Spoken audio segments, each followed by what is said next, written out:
बच्चों नमस्कार। मैं शिवांश आप लोगों का स्वागत करता हूं एक बार फिर से आपके अपने प्यारे से एजुकेशनल प्लेटफॉर्म शिवांश क्लासेस पे। जैसा कि आप लोगों को पता है कि हम लोग क्लास 10th का साइंस का जो है कि चैप्टर नंबर फर्स्ट पढ़ चुके हैं केमिस्ट्री का। अब हम लोग चैप्टर नंबर सेकंड स्टार्ट कर रहे हैं जो कि हम लोग का बायोलॉजी का है। बायोलॉजी मतलब हम लोग को पता है कि साइंस में जो है कि 3 भाग होता है, रसायन विज्ञान, भौतिक विज्ञान और जीव विज्ञान। तो हम लोग कक्षा 10 का रसायन विज्ञान का पहला पाठ समाप्त कर चुके हैं। अब कक्षा 10 का दूसरा पाठ हम लोग बायोलॉजी यानी जीव विज्ञान की तरफ बढ़ रहे हैं।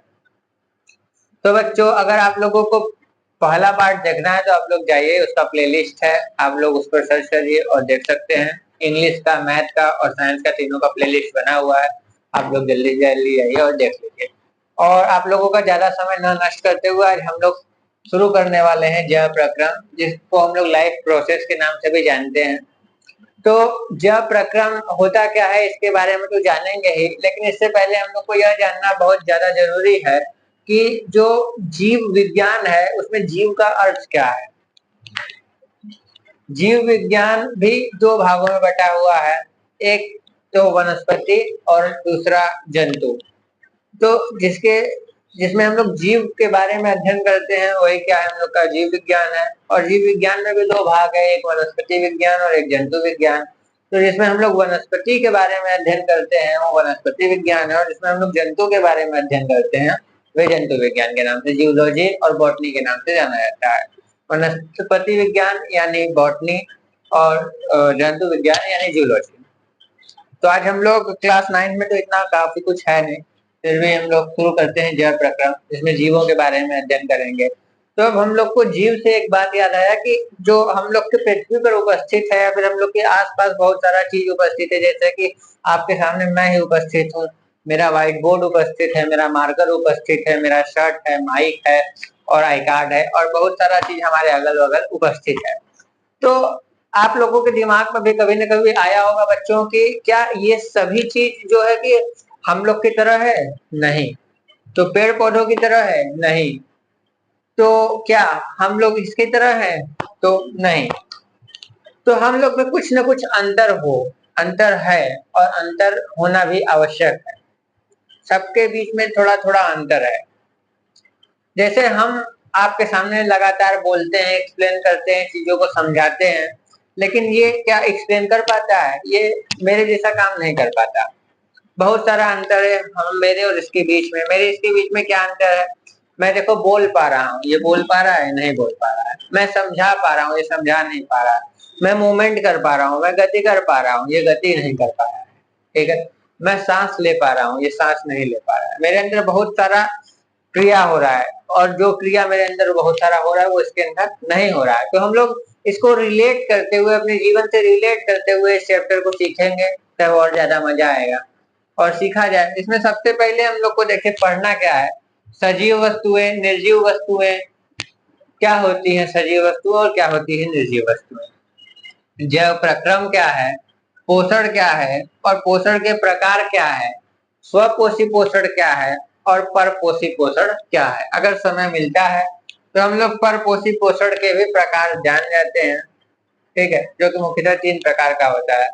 तो चलिए हम लोग शुरू करते हैं बिना किसी देरी के। तो सबसे पहले जो सजीव वस्तु होती है, सजीव ऐसा वस्तु जो जिसके में जीवन उपस्थित है वो क्या है? सजीव। ठीक, यानी जिस ऐसा वस्तु जो जिंदा है वो सजीव कहलाता है। ऐसा वस्तु जिसमें जैविक क्रियाएं होती हैं वो वस्तु क्या है? सजीव है। ठीक है, जैसे सर आप अभी एक बार बोले कि ऐसा वस्तु जिसमें जैविक क्रियाएं हो रही हैं वे वस्तु सजीव वस्तुएं कहलाती हैं। तो सर वो जैविक क्रिया क्या है, उसी के बारे में बच्चों हम लोग को पढ़ना है कि वो जैविक क्रिया क्या है। जैसे वे सभी वस्तुएं जिसमें जैविक क्रियाएं होती हैं वे वस्तुएं सजीव कहलाती हैं, और वे सभी वस्तुएं जिसमें जैविक क्रियाएं नहीं होती हैं वो निर्जीव कहलाती हैं। इसका सजीव और निर्जीव का भेद जानने के लिए हम लोग को क्लास 9, क्लास 6, 7, 8 से थोड़ा थोड़ा जानकारी मिलना चालू हो जाता है। वो जानकारी क्या होता है कि जो structural unit of living and जो structural unit of non living है उसमें क्या अंतर है। तो आप सभी लोगों को पता होगा कि जो स्ट्रक्चरल यूनिट ऑफ लिविंग है, यानी जो सजीव जगत की संरचनात्मक और क्रियात्मक इकाई है, जो सजीव जगत की आधार है वो कोशिका है, लेकिन जो निर्जीव जगत का संरचनात्मक इकाई है वो क्या है, वो अणु और परमाणु है। तो यहीं से अंतर जो है सजीव और निर्जीव में आना चालू हो जाता है। जैसे किसी पदार्थ को आप तोड़ते जाए तो छोटा छोटा पार्टिकल होगा, और उसी प्रकार से हम लोग का जो शरीर है छोटी छोटी कोशिकाओं से मिलकर बना हुआ है। हम लोग का पूरा शरीर कोशिका का जो समूह है वो अंग बना देता है, अंग का जो समूह है वो अंग तंत्र बना देता है, अंग तंत्र का जो समूह है वो शरीर का निर्माण कर देता है। कोशिका का समूह बना देता है उतक, उतक का समूह बना देता है अंग, अंग का समूह बना देता है अंग तंत्र, और अंग तंत्र से हम लोग के शरीर का निर्माण हो जाता है। ठीक, अब उसमें देखिए कि अभी हम लोग बात किए कि जैविक क्रियाएं क्या है। तो जैविक क्रिया क्या है, जैसे कि हम लोग सांस लेते हैं वो जैविक क्रिया है, हम लोग भोजन करते हैं तो उसका पाचन होता है वो भी जैविक क्रिया है। अब हम लोग जो पचे हुए भोजन का अवशोषण करते हैं, स्वांगीकरण करते हैं, ये सब एक तरीके से वृद्धि, जनन, ये सब क्या है, ये सब जैविक क्रिया है। जो जीवों के अंदर क्रिया हो रही है वही क्या है, जैविक क्रिया। तो यहीं से हम लोग को पता चलता है कि क्या सजीव और निर्जीव में क्या अंतर है। तो सजीव और निर्जीव में क्या अंतर है, मेरा मार्कर कहाँ गया बच्चों, ये रहा। तो जिसमें जैविक क्रिया हो रही है, ठीक है, इसमें क्या हो रही है, जैविक क्रिया, वो क्या है, सजीव है, और इसमें जैविक क्रिया नहीं हो रही वही क्या है, निर्जीव वस्तु। ठीक, जैसा कि दो चार एग्जाम्पल आप लोगों को पता ही होगा, जैसे कि जिसमें भी लाइफ प्रोसेस हो रहा है, इसमें भी लाइफ का जो है प्रोसेस वो चल रहा है वो क्या है, सजीव वस्तु है। जैसे कि हम क्या है, सजीव हैं, आप क्या है, सजीव है, चींटी, मक्खी, हाथी, ये सब क्या है, बैक्टीरिया, सजीव है। लेकिन जो निर्जीव वस्तु है, जैसे मेरा व्हाइट बोर्ड क्या है, निर्जीव है, मेरा ये क्या है, मार्कर निर्जीव है, मोबाइल हमारा क्या है, निर्जीव है, माइक क्या है, निर्जीव है। यानी बहुत सारा वस्तु हम लोग के आसपास निर्जीव भी है और बहुत सारा वस्तु हम लोग के पास सजीव भी है। अब हम लोग बात करते हैं जैव प्रक्रम। जैव प्रक्रम क्या है, जैव प्रक्रम क्या है बच्चों, तो जैव प्रक्रम है वे सभी प्रक्रम जो जीवों जो सम्मिलित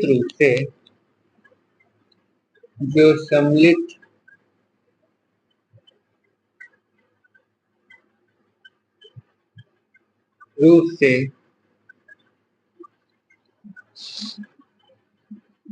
जीवों में अनुरक्षण का कार्य करते हैं वही क्या कहलाता है, जैव प्रक्रम। या फिर वे सभी क्रिया जो जीवन के लिए महत्वपूर्ण है वही क्या कहलाएगी, वही जैव प्रक्रम कहलाएगा। ठीक है, जैसे कि सांस, श्वसन क्या है, श्वसन जीवन के लिए महत्वपूर्ण है कि नहीं, सांस लेना जीवन के लिए महत्वपूर्ण है कि नहीं है। पोषण क्या है, जीवन के लिए महत्वपूर्ण है कि नहीं, बिल्कुल है। पाचन क्या है कि नहीं, वहन भी है। ठीक है, उसके बाद ये सब क्या है, हम लोग के जीवन के लिए महत्वपूर्ण चीजें हैं। तो वे सभी प्रक्रम जो सम्मिलित रूप से अनुरक्षण का, किसी जीव के अनुरक्षण का कार्य करते हैं वही क्या कहलाता है बच्चों, जैव प्रक्रम कहलाता है, और जिसके बारे में हम लोग को आज पढ़ना है। उसके बाद हम लोग का क्या टॉपिक आता है, जैसे कि सांस लेना जरूरी है, किसी भी जीव को जो जिंदा रहने के लिए जो क्रियाएं आवश्यक है वही क्या कहलाती है, जैव प्रक्रम कहलाती है। जैसे किसी भी जीव को जिंदा रहने के लिए भोजन करना आवश्यक है, किसी भी जीव को जिंदा रहने के लिए श्वसन करना आवश्यक है, पाचन करना आवश्यक है, वृद्धि करना आवश्यक है, जनन करना आवश्यक है। जो भी किसी भी जीव को जिंदा रहने के लिए, उसके पीढ़ी को निरंतर बनाए रखने के लिए वे सभी प्रक्रम आवश्यक हैं, वही क्या कहलाती है, जैव प्रक्रम कहलाता है। अब इसके बारे में हम लोग देखेंगे कि पोषण क्या है बच्चों। तो सभी लोग क्या होते हैं, सभी लोग अपने पोषण के लिए ही जो है बच्चों वो कार्य करते हैं। जैसे कि हम लोग सुने होंगे कि किसी भी काम को करने के लिए ऊर्जा का आवश्यकता होता है बच्चों। बच्चों तो किसी भी काम को करने के लिए जो है कि ऊर्जा का आवश्यकता होता है। वो ऊर्जा हम लोग को कहाँ से मिलता है? भोजन से प्राप्त होता है। किससे प्राप्त होता है? फूड से प्राप्त होता है, यानी भोजन से प्राप्त होता है। और भोजन का जो अर्थ है, अर्थ पर भोजन का स्रोत केवल दो ही चीज है, ठीक है। पहला तो है प्लांट और दूसरा क्या है?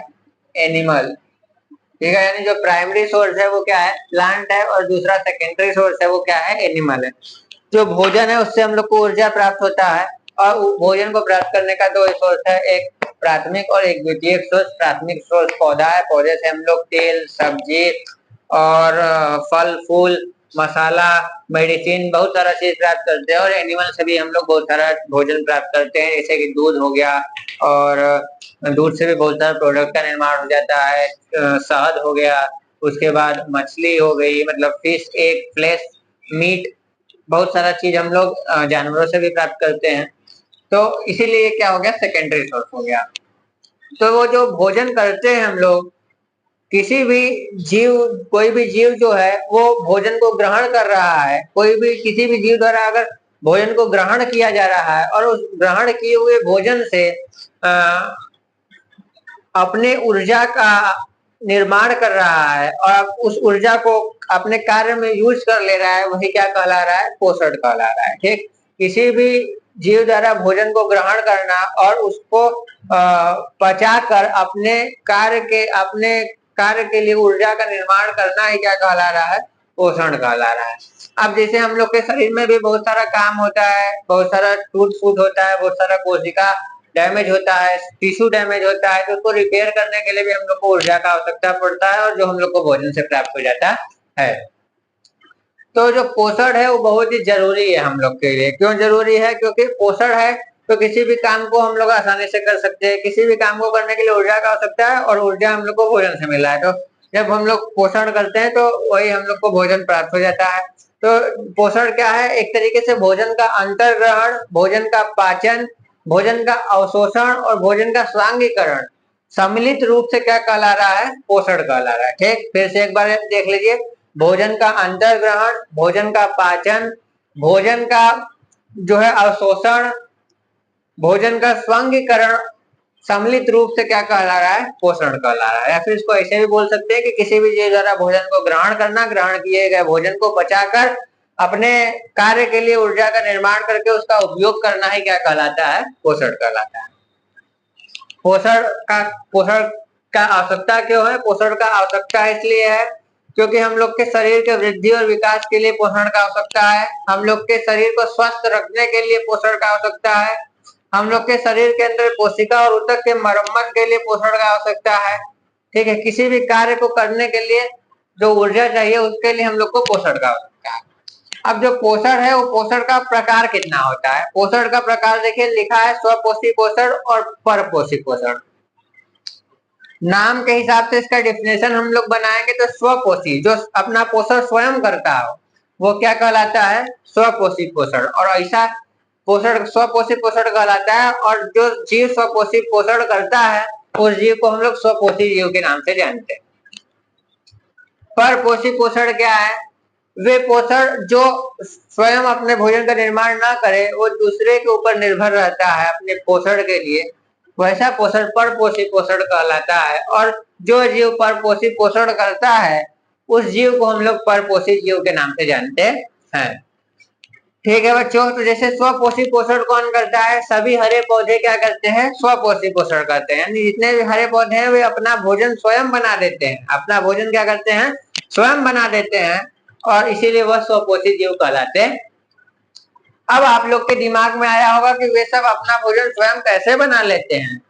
तो वे जो जीव होते हैं वे अपना भोजन स्वयं बनाते हैं।